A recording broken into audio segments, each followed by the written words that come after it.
Good Erev Shabbat and happy Pesach Sheni. That's the name of today on the Jewish calendar, the second Passover, when God gave the Jewish people an opportunity to have a makeup day for those who couldn't celebrate Passover the first time. We celebrate it every year by eating matzah. Surprise, surprise.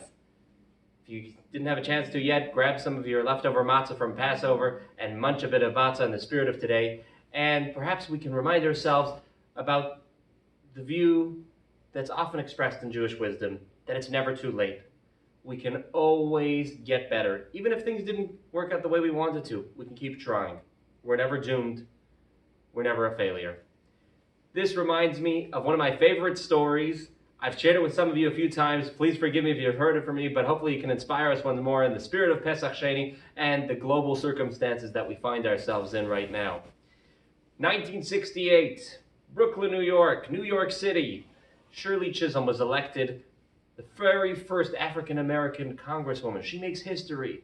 But when she asks to be appointed to a certain committee in Congress, her request is turned down. It seems like it's racially motivated, but she gets put on the Agriculture Committee.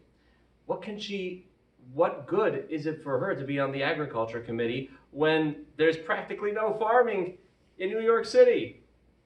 She was very upset. She was hurt. In her own words, she was angry. One day she gets a call from the office of the Lubavitcher Rabbi of saintly memory. And the Rabbi asked to see her. And the Rabbi was one of her constituents.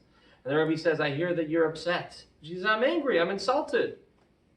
And the Rabbi says, "What a gift God has given you. There is so much surplus food in this country.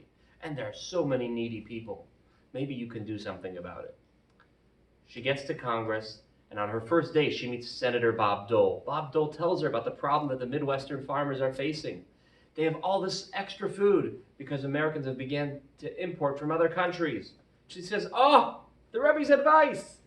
And together, over the next while, they collaborated to expand the food stamp program, create the WIC program, so that the food from American farmers wouldn't go to waste and needy people could be fed using that same food.